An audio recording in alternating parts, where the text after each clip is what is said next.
talking about Koni waves. And, man, there's a lot of people involved in this book. It's a story by Mark Poulton, and it's based on a character that he developed some time ago. I backed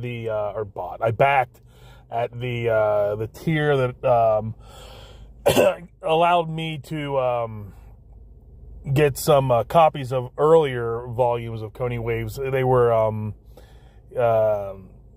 don't want to say digest sized, but they were smaller than regular comics. I don't know that I'd call them ash cans, but in terms of like the dimensions, they were kind of ash can sized.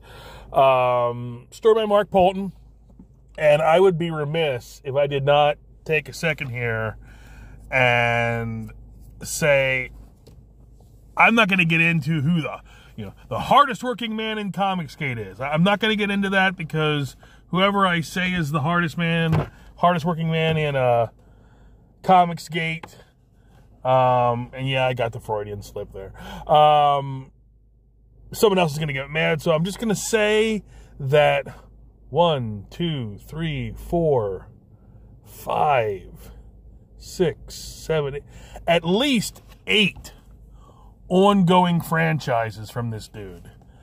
The hardest working man, or a hard working man, or the harder, I don't know, but this guy's got at least minimum of 8 franchises out there.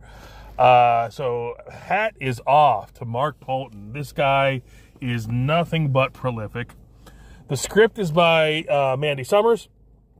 Also has numerous franchise irons in the fire. So these two individuals do not let the grass grow under their feet.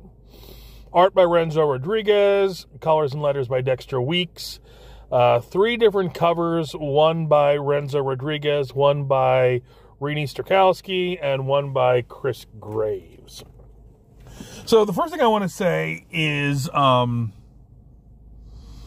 I went and I read all the earlier work first before reading the newest volume. And my initial takeaway is that Koni Waves, the character, has a really involved backstory.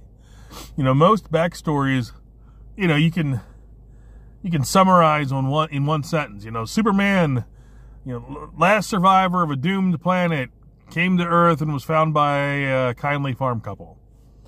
Bruce Wayne went down the wrong alley one night with his parents, and 3 people entered, one person left.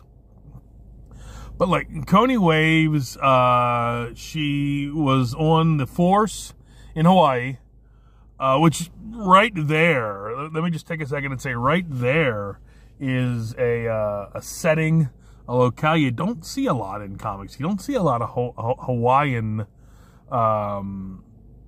backgrounds to these stories. Probably one of the reasons why Edwin Boyette got so pissed off. But she was on the force in Hawaii. I'm not 100% clear, but the sense I get is that she was drummed out. Either she wouldn't go on the take like Serpico, or just she rubbed her fellow officers the wrong way. But she got drummed out, and she became a stripper. And I might have that wrong. She might have been the stripper first, then the cop, or the cop first, then the stripper. But my phone is ringing. And I don't know if this is going to interfere with the recording, so I'm just going to let it ring through before I say anything else substantive. Who the hell's calling me at 5:30 on Easter Sunday? I'll tell you what, they're persistent.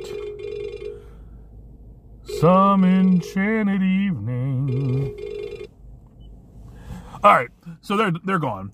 So yeah, I'm not sure which came first, the stripper chicken or the police force egg. But now she's a private eye, and also an alcoholic. And the thing there's the old famous story about Chekhov's gun, that the playwright Anton Chekhov said, you know, if you show a gun in the first act, it's got to go off by the third act. That's the rule. Otherwise, there's no reason to show the gun. Koni's ongoing and active alcoholism, having read all the earlier comics and now this one, I keep waiting for the shoe to drop. I keep waiting for, you know, when is someone going to say, hey, Koni, I think you might have a problem. You're drinking at like 8 in the morning. You're day drinking, morning drinking, breakfast drinking, you know, stuck in traffic drinking. But so far that shoe has not dropped.